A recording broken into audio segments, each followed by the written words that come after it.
Amém, irmãos? Todos localizaram aí o texto? Eu vou ler os versos ímpares, os irmãos lerão os versos pares, tá bom? Diz assim a palavra do Senhor. Palavras de Jeremias, filho de Ilquias, um dos sacerdotes que estavam em Anatote, na terra de Benjamim.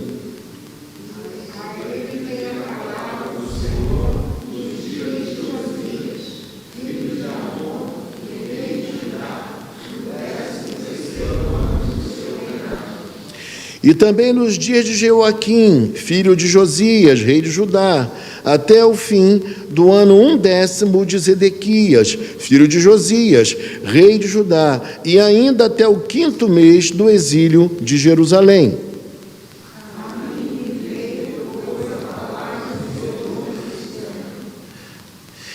Antes que eu te formasse no ventre materno, eu te conheci, e antes que saísses da madre, te consagrei e te constituí profeta às nações.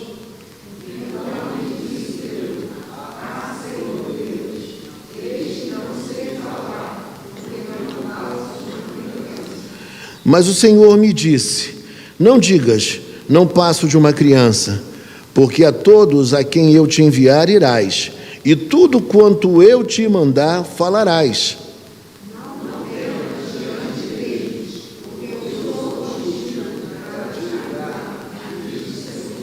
Depois estendeu o Senhor a mão, tocou-me na boca, e o Senhor me disse: eis que ponho na tua boca as minhas palavras. Todos juntos. Olha que hoje te constituo sobre as nações e sobre os reinos, para arrancares e derribares, para destruíres e também para edificares e para plantares. Vamos orar mais uma vez. Senhor Deus e Pai, queremos te agradecer, ó Deus, por tudo que já aconteceu aqui, pela tua palavra, que já foi lida nas leituras iniciais, citadas também entre nós. Queremos te agradecer, ó Deus, pelos louvores, Pai, que pudemos entoar a Ti. Queremos te agradecer pelas orações intercessórias, Pai, e também, ó Deus, pela expressão de gratidão que demonstramos nesta manhã ao Senhor, pelas vidas do presbítero Maurício e também do reverendo Ricardo. Ó Pai querido, agora, Pai, nós humildemente nos colocamos diante do Senhor na mais inteira dependência, Pai, reconhecendo que precisamos de Ti para falar da Tua palavra. É assim que nós te oramos e te agradecemos antecipadamente, Pai, pelos efeitos da mesma, Pai, porque sabemos que a Tua palavra, de forma alguma, ela voltará vazia. Por isso nós te agradecemos e o fazemos em nome santo de Jesus Cristo, o Teu Filho amado. Amém. Amém. Irmãos, quando eu estava pensando, refletindo, querendo da parte de Deus uma orientação sobre que texto anunciar à igreja nesta manhã, eu pedi a Deus orientação e me veio com muita clareza o texto de Jeremias.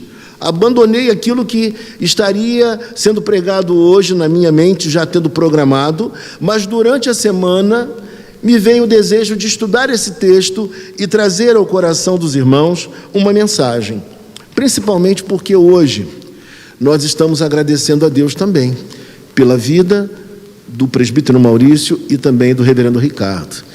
Então, o texto que está à nossa frente, ele fala sobre um profeta. Irmãos, o texto fala a respeito de um profeta. Ele era de família sacerdotal, mas o chamado que Deus tinha para ele era um chamado profético. E eu não sei se você sabe disso, mas eu preciso explicar que o chamado sacerdotal, ele envolvia a pessoa ser da linhagem sacerdotal. Mas as atividades do sacerdote, elas eram previstas. O sacerdote tinha que oficiar os sacrifícios, por exemplo. O sacerdote precisava verificar se uma pessoa que fora contagiada pela lepra, se a pessoa já estava purificada para voltar ao convívio social. Então, As tarefas do sacerdote, elas estavam plenamente bem estabelecidas, delimitadas. Era algo tranquilo, num certo sentido. Mas a tarefa do profeta não era algo assim. Porque o profeta, ele precisaria falar da parte de Deus coisas que anteriormente ele não sabia. Era Deus que o levava a falar o que ele devia falar. E não raras vezes a mensagem do profeta era aquele tipo de mensagem que ninguém deseja e que ninguém quer ouvir. E a tarefa do profeta era falar tais coisas. E por vezes, obviamente, ele desagradava a autoridade, ele desagradava os poderosos, aqueles que mandavam na nação. Então imagine você, o profeta ser levantado por Deus e ter que confrontar o pecado de um rei. Era realmente uma atividade, por demais, perigosa. Olha que coisa, você no exercício da sua tarefa, você incorria em grave risco de vida, risco de morrer. E era justamente essa tarefa que Deus tinha para Jeremias. E Jeremias ficou conhecido, não sei se você lembra, mas Jeremias ficou conhecido como profeta chorão. E quando a gente pensa nisso, a gente identifica que no livro de Jeremias nós vemos, mais do que em qualquer outro profeta, as emoções latentes, os sentimentos presentes em todo o texto. Nós vemos a humanidade deste homem chamado Jeremias. Olha que coisa! E o que eu acho mais interessante é que, apesar de ser chorão, apesar de ser alguém que se sentia inadequado para a sua função, para o chamamento de Deus, Deus ainda assim o chamou. E isso talvez seja profundamente alentador para nós, talvez isso seja encorajador para a minha vida e para a sua vida, porque apesar das nossas deficiências, apesar dos nossos temores, apesar dos nossos acanhamentos, ainda assim, quando Deus resolve nos chamar, Ele nos chama, apesar de nós. Ele, quando olha para nós e tem um propósito em nossa vida, Ele nos chama. Mas uma outra coisa importante que nós precisamos pensar nesta manhã é que, além de nos chamar, Deus também nos dota de competências. Ele mesmo vai fornecer a nós a condição para que nós exerçamos o papel para o qual Ele nos vocacionou. E o profeta, mais do que ninguém, precisaria ser uma pessoa que não estivesse tão presa aos aplausos da sociedade.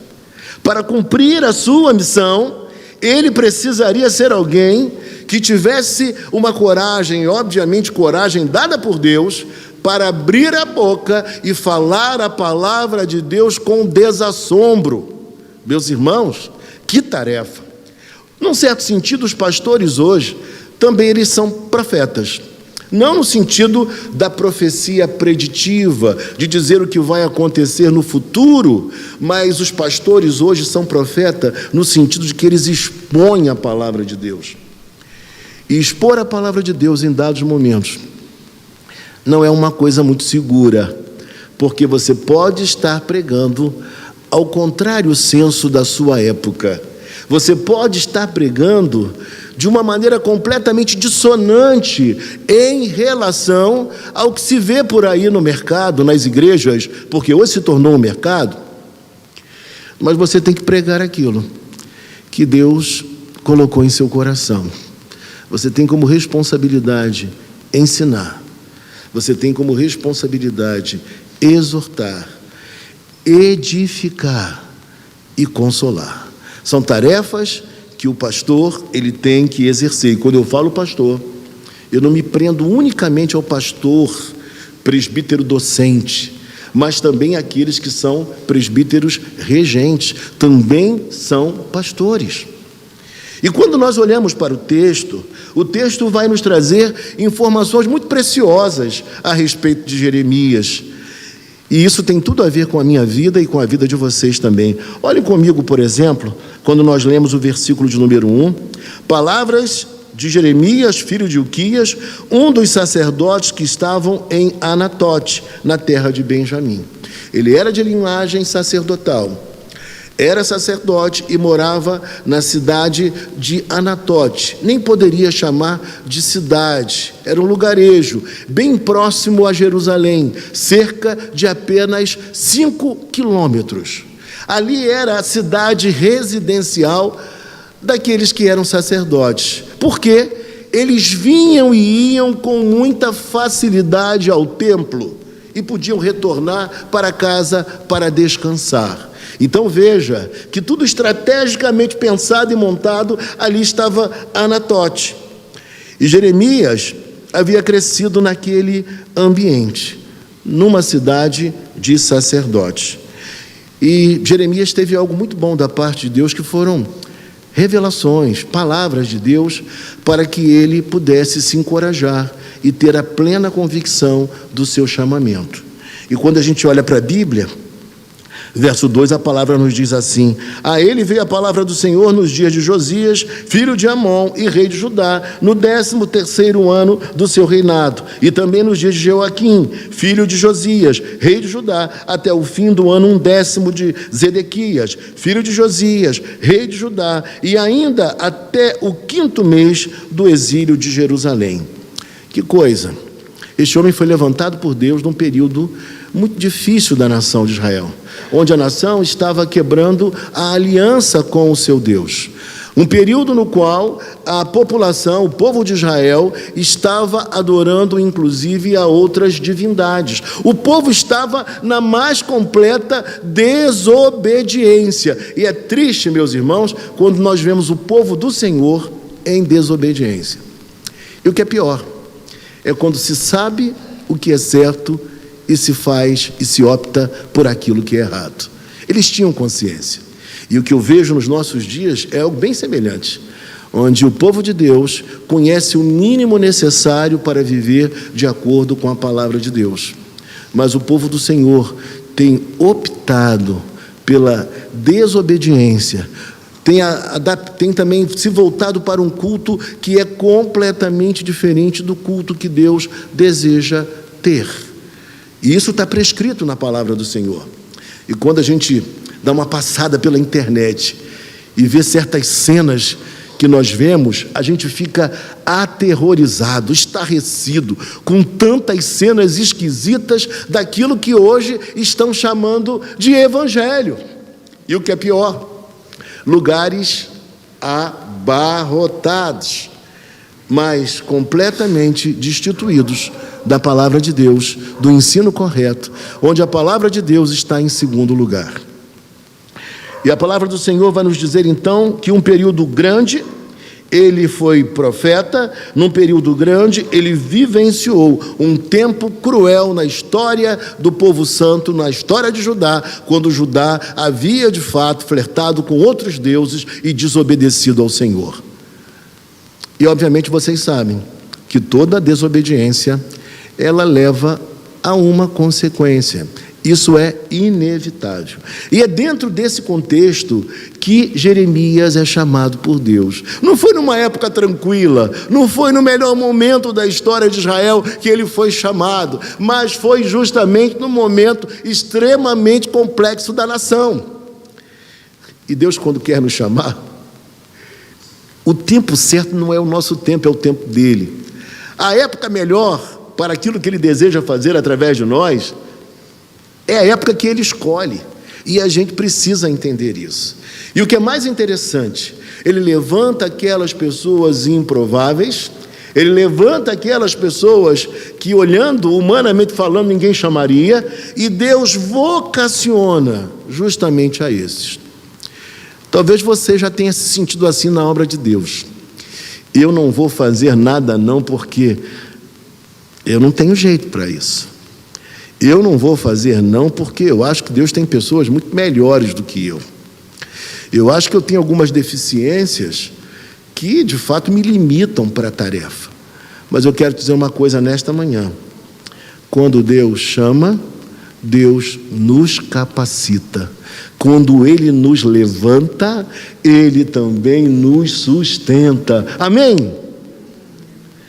E aí, quando nós prosseguimos no texto, o texto vai dizer assim, veja comigo, versículo 4: a mim veio, pois, a palavra do Senhor, dizendo... E aqui, preste atenção, olhe para o texto. O texto diz: antes que eu te formasse no ventre materno. E aqui, para mim, eu vou fazer uma digressão, vou dar uma saída aqui da exposição para fazer uma consideração que tem tudo a ver com o nosso momento. O texto fala que Deus já contempla pessoas antes da pessoa estar no ventre da mãe. Isso mostra para nós que tirar a vida de um ser humano é um grande crime, é uma barbárie, é algo que não pode acontecer. Então, o texto fala que antes que ele fosse formado no ventre de sua mãe, o Senhor já tinha propósitos para com ele. Nós sabemos, sim, que Deus tem misericórdia para com aquele que, por acaso, cometeu um pecado, como o que eu acabei de falar. Deus tem graça, Deus tem perdão, Deus tem misericórdia. Mas uma coisa nós sabemos, que Deus tem propósitos para nós. Você que aqui está nesta manhã, talvez naqueles momentos mais secretos, você esteja se indagando, se perguntando: meu Deus, parece que eu não sirvo para nada, parece que nada que eu ponho a mão dá certo. Ou então, por que eu estou vivendo as circunstâncias que eu estou vivendo na minha vida? Por que as coisas não melhoram, não andam? Por que eu não encontro uma satisfação? Talvez todas essas perguntas você já tenha feito ao seu coração, mas eu queria te dizer nesta manhã: se volte para Cristo, cada dia mais, se consagre a Ele, porque Ele tem poder para dar sentido à sua vida e realizar os sonhos que Ele mesmo idealizou para a sua história. Porque antes dos tempos eternos, Ele te escolheu em Cristo para viver e andar em boas obras, para glorificá-lo na face da terra. Volte-se para Cristo, abandone o pecado, abandone o estilo de vida que não vai te saciar. Tinha um propósito na vida deste homem chamado Jeremias. Você sabe o que significa Jeremias? O Senhor estabelece. Jeremias significa o Senhor estabelece. Sabe por quê? Porque quando Deus chama, Ele nos estabelece. Ele é aquele que nos guarda desde o limiar da nossa vida até o termo final. Ele é aquele que nos guarda e nos conduz por toda a nossa história. Eu não preciso temer, nem tampouco você, porque Ele nos estabelece. Por que me preocupar tão antecipadamente? Por que ficar pensando tanto no futuro e ter medos descomunais, desnecessários, que só atrapalham o nosso presente e a nossa confiança em Deus? E o texto nos fala que ele já era conhecido pelo Pai no ventre materno, escolhido na eternidade, conhecido pelo Pai, antes que ele saísse da madre. Em todo aquele percurso de gestação, o Pai estava, Deus estava cuidando dele. E diz mais: Deus o havia consagrado. Sabe o que significa dizer isso? Deus o havia separado, Deus o havia santificado. E aquele que é separado, e aquele que é santificado, ele não vai encontrar prazer vivendo uma vida que venha contradizer a palavra do Senhor. E Deus precisa, neste momento, cada vez mais, de levantar e preparar homens para uma época tão ingrata. E eu vou contar para vocês uma história agora, que eu só irei contar porque a pessoa me permitiu contar, que é meu filho. Essa semana eu fui oficiar um sepultamento de uma pessoa muito amada. E ao término do sepultamento, quando nós voltávamos para casa, andando, ali já na Caraí, andando juntos, conversando, o meu filho virou-se para mim e fez uma pergunta que talvez você diga assim, que pergunta óbvia, mas não era nada óbvia.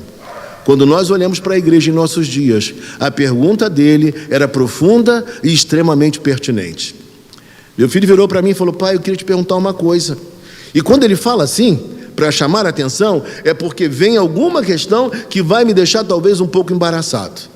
Ele me perguntou, pai, queria te perguntar uma coisa. Eu falei, pode falar, filho.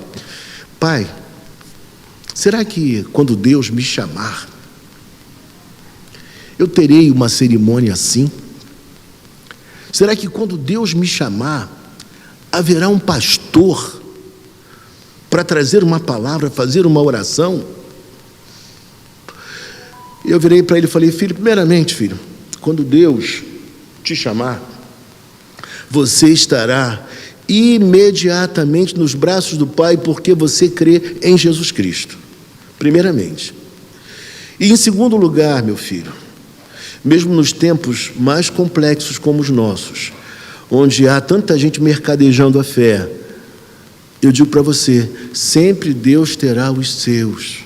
Pessoas que Deus selecionou, chamou para estarem com as pessoas, para estar com as pessoas, melhor dizendo, nos seus momentos de alegria, de felicidade, mas também para estar com as pessoas nos momentos de tristeza e também de dor.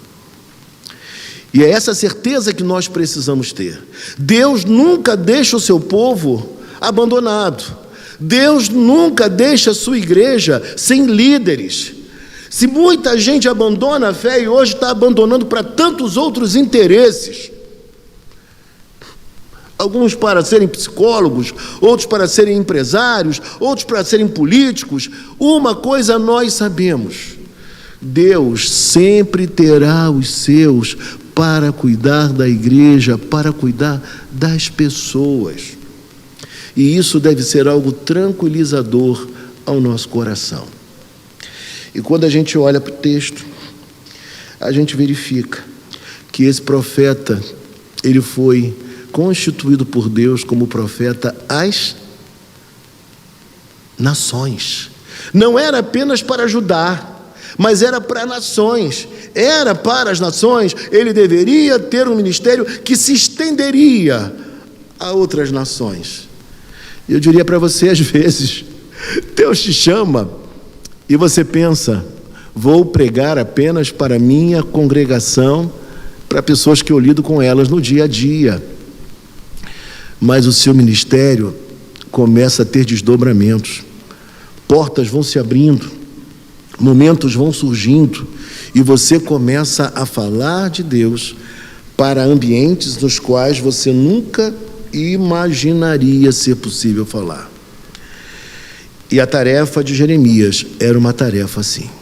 Agora imagine uma tarefa como essa, para um homem que se julgava inadequado, para alguém que se julgava incapaz, mas que fora chamada por Deus para tamanha tarefa. Versículo 6, então lhe disse eu, Senhor Deus, eis que não sei falar, porque não passo de uma criança. Olha só, o profeta se vê como alguém realmente aquém da sua responsabilidade. Ele se vê aquém do seu chamamento. E eu diria para você na manhã de hoje, esse é o sentimento normal e natural de todo aquele que foi chamado por Deus. É sempre um chamamento de que nós não estamos preparados. Oh, meus irmãos, esse é o sentimento de muitos homens de Deus, da maioria dos homens de Deus, quando foram chamados para o ministério. A maioria deles olharam para si e viram suas deficiências. Mas em lugar de fazer isso, eles deveriam olhar sim para quem? olhar para Deus, olhar para aquele que é o que chama, que é o que vocaciona, que é o que levanta, que é o que sustenta. O nosso olhar não deveria ser um olhar meramente para nós e focado em nós. Não que não possamos fazer uma autoanálise de nossas capacidades e deficiências, mas não deveríamos ficar presos unicamente nas nossas limitações. Porque se nós ficássemos presos em nossas limitações e também nas limitações impostas pelos outros, talvez nós não tivéssemos chegado onde nós chegamos hoje. É ou não é verdade? E Jeremias, ele teve visões, teve palavra de Deus, ele foi chamado por Deus, se sentiu como uma criança completamente insuficiente para tamanha responsabilidade. Versículo 7, mas o Senhor me disse, não digas, não passo de uma criança, porque a todos a quem eu te enviar, irás. E aqui mostra que nós não conseguimos jamais e não conseguiremos de forma alguma fugir dos propósitos de Deus. Deus, por ser o governante de toda a criação, ainda que nós queiramos fugir, Ele nos traz de volta para o seu aprisco e para o centro da sua vontade. Não há como fugir dele. Ele tem laços de amor que nos enredam, que nos trazem para perto. Ele cria circunstâncias, momentos para que nós nos voltemos para ele. E o texto diz que aonde nós formos, aonde Jeremias iria, Deus iria de fato estar com ele e enviá-lo. E tudo quanto Deus o mandasse falar, ele falaria. Para falar certas coisas que Jeremias falou, para falar certas coisas que nós precisamos falar, como quem prega a palavra domingo após domingo, nós precisamos realmente de ter a convicção de que é Deus quem nos levanta, é Deus quem nos chamou, é Deus quem de fato coloca as palavras em nossa boca. Eu já falei para vocês em várias oportunidades. Quem me conheceu quando era pequeno, ainda jovem, nunca poderia imaginar que um dia eu estivesse numa tribuna falando a palavra de Deus, porque talvez eu não tivesse a coragem necessária naquele momento. Mas Deus preparou Jeremias para essa função.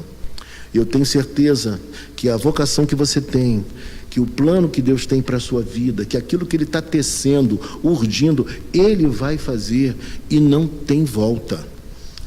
Você vai ser capacitado por Ele, você vai vencer as suas próprias deficiências, porque é Ele quem te aprimora. E isso para nós é extremamente libertador. No versículo seguinte, versículo 8, nós vemos ainda, veja comigo, não temas diante deles, porque eu sou contigo para te livrar, diz o Senhor. Jeremias precisaria confiar tanto em Deus, ao ponto de não ter medo daqueles que poderiam fazer algo contra ele. Isso é muito importante, porque a tarefa que nós temos na vida, e principalmente no pastorado, é uma tarefa que nos leva a ter ousadia em Deus, a ter coragem de falar aquilo que nós precisamos falar. E hoje, os pastores, quando estão aconselhando, eles vão por aquele caminho de falar aquilo que eles sabem que as pessoas desejam ouvir. Nunca eles confrontam, nunca eles chamam atenção. Sabe por quê? Porque eles sabem o que as pessoas estão esperando. E quando isso acontece, eles deixam de cumprir o seu papel. Eles deixam de fazer aquilo para o qual Deus o vocacionou. Porque somente com aprendizado, com ensino, com confronto, falando a verdade em amor, é que nós somos libertados das nossas mazelas, das nossas esquisitices, de muitos problemas que nós temos, não mascarando a verdade. E aí, para a gente finalizar, depois estendeu o Senhor a mão, tocou-me na boca e o Senhor me disse: eis que ponho na tua boca as minhas palavras. Ou seja, ele não falaria de si, ele não contaria apenas histórias, como nós estamos acostumados a ver em nossos dias, quando de repente o pastor, ele lê um texto bíblico na mensagem e daqui a pouco ele esquece o texto bíblico e não volta nem mais para o texto bíblico e fala uma série de coisas, por vezes até coisas interessantes, mas que não estão em conexão com o texto sagrado. Esse é o nosso tempo, esse é o nosso momento, é o que nós mais temos visto. Mas aquele que é profeta, ele precisa saber que a palavra que deve sair da sua boca é a palavra que o próprio Senhor comunicou a ele. É a própria palavra de Deus que deve ser o centro da sua mensagem. E a todo momento ele deve se reportar a ela, apontar para ela. Ele deve mostrar que aquilo que ele está dizendo e falando tem a ver com a verdade de Deus, que é a palavra do Senhor. Olha, que hoje te constituo sobre as nações e sobre os reinos, para arrancares e derribares, para destruíres e arruinares, e também para edificares e para plantares. Veja que a tarefa dele não era uma tarefa nada fácil. Ser chamado para destruir primeiramente, para arrancar, para depois fazer o quê? Para depois edificar. Ele deveria primeiramente destruir e arruinar, para depois edificar e plantar. E aqui tem uma frase interessante. O que está na nossa bandeira, que é um lema do positivismo? Quem lembra? Alguém falou aí. E aí alguém disse o seguinte, que a melhor ordem não seria essa. A melhor sequência não seria essa, ordem e progresso, mas sim progresso e ordem, porque o progresso, ele na verdade, ele vai trazer desordem. Para que você possa expandir, você precisa destruir construções, espaços, você precisa alargar vias para o fluxo maior daquilo que foi produzido, você precisa mexer com a estrutura que está ali montada. Então, para que haja progresso, primeiramente, precisamos arrancar, destruir, porque em muitos momentos, tudo que já está estabelecido, está contaminado pelo pecado. Tudo que já está estabelecido está envolvido em mácula, em corrupção, no toma lá da cá, nessas coisas horrendas que nós temos visto em nosso Brasil. Então, sendo assim, é preciso primeiramente derribar essas coisas, tirar essas estruturas perversas, para que de novo possamos crescer com saúde e gerar um tempo de prosperidade. E eu lembro de uma ocasião que eu conversava com uma senhora e ela vinha de um meio neopentecostal, cheio de crendices, de coisas estranhas, coisas esquisitas, e ela começou a estudar conosco. Eu não era pastor ainda. Em dado momento ela virou-se para mim e falou assim: pastor, eu já estou convencida de tudo que eu tenho estudado aqui com vocês, mas a minha grande dificuldade é romper com as ideias que já estão alojadas na minha cabeça. Então veja que agora seria necessário que ela lançasse fora todo aquele conhecimento nocivo e prejudicial e passasse a adotar novos conhecimentos, novos saberes, que trariam, por certo, mais felicidade, mais espiritualidade, mais crescimento àquela pessoa. E para a gente finalizar mesmo, versículo 12, diz assim: disse-me o Senhor, viste bem, porque eu velo sobre a minha palavra para a cumprir. Nós precisamos entender que o nosso Deus é aquele que, de fato, tem a sua palavra, mas Ele também zela para que ela possa ser cumprida. E quando nós entendemos isso, tudo é diferente. no cumprimento do nosso chamado, na sequência daquilo que Deus tem para nós, nós sabemos que Deus está em todo o percurso nos conduzindo, por mais que a nossa história seja difícil e desafiadora.